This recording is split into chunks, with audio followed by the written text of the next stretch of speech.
Hi Cubs, Hathi here. So, for part of the Great Indoors badge, we need to do something creative, and it would be lovely to make a Loch Ness Monster from our recycling rubbish. Why a Loch Ness Monster?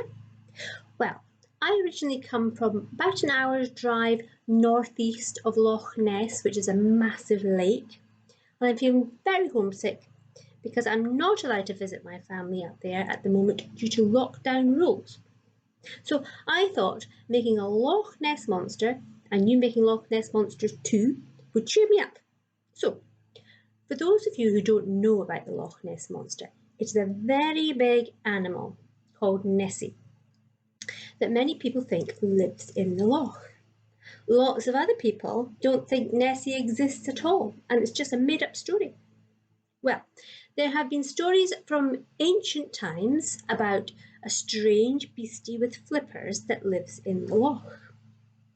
There are ancient stone carvings in the area made by ancient people called the Picts that tell about the strange beastie with flippers. Then there are the more famous sightings and photographs taken of Nessie last century, some of which were just people floating old rubbish made to look like Nessie on the loch. They were just plain tricks. Some people think Nessie is a plesiosaur, which is a big marine reptile who lives in the sea that has long neck and flippers, like this. Ta-da! My daughter bought this Nessie from a gift shop at the side of the loch. There's a nice gift shop there. So here she is. And she's got a red tartan tam o'shanter hat on. Don't know why she's got that on. Maybe one of the tourists dropped their hat off the side of the boat that goes up and down the loch for people looking to see if they can find Nessie. So here is Nessie, shaped like a plesiosaur. So she has long neck, bit of a hump there, long tail, flippers. But the only thing is, plesiosaurs have been extinct for 65.5 million years, or so we thought. But hold on, I hear you say. What would a reptile, a marine reptile, be doing in a freshwater loch? Well, there is a river called the River Ness that links the loch with the sea at the city of Inverness. It's all coming together now. So the sea there is called the Murray Firth, and it has loads of large beasties in it, such as bottlenose dolphins, which I've seen for myself. It has minke whales, basking sharks, and very occasionally you can see an orca. Orca whale, that is, like a killer whale. So plesiosaurs might have liked to live there too, you see, and they might have liked that area as well. And then they might have swum up the River Ness from Inverness up to the loch and made her home there. Maybe. So let's have a think. You might think, though, that how could a loch be big enough to fit in a big plesiosaur?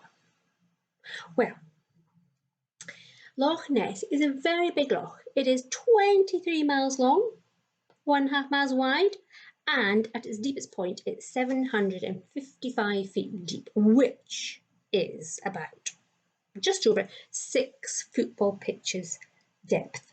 Imagine 6 football pitches, one on top of the other. That's how deep it is.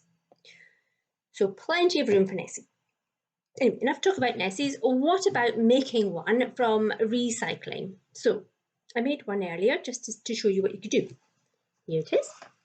Ta-da! Here's my Nessie. So it's got a floppy tail, which it shouldn't have.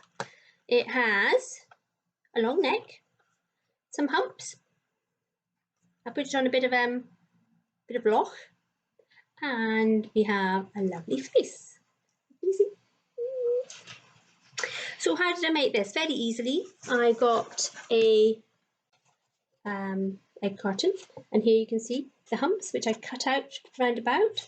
And for the neck, I got the inner tube of a cling film roll and stuck that on one side and bent it over and made a face out of it.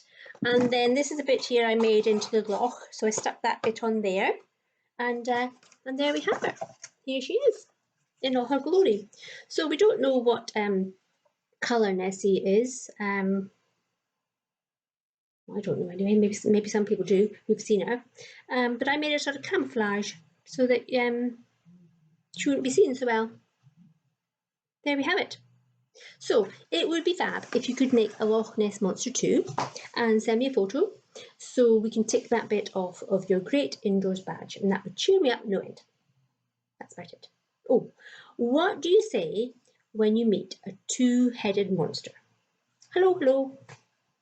What do you say when you meet a scary two-headed monster?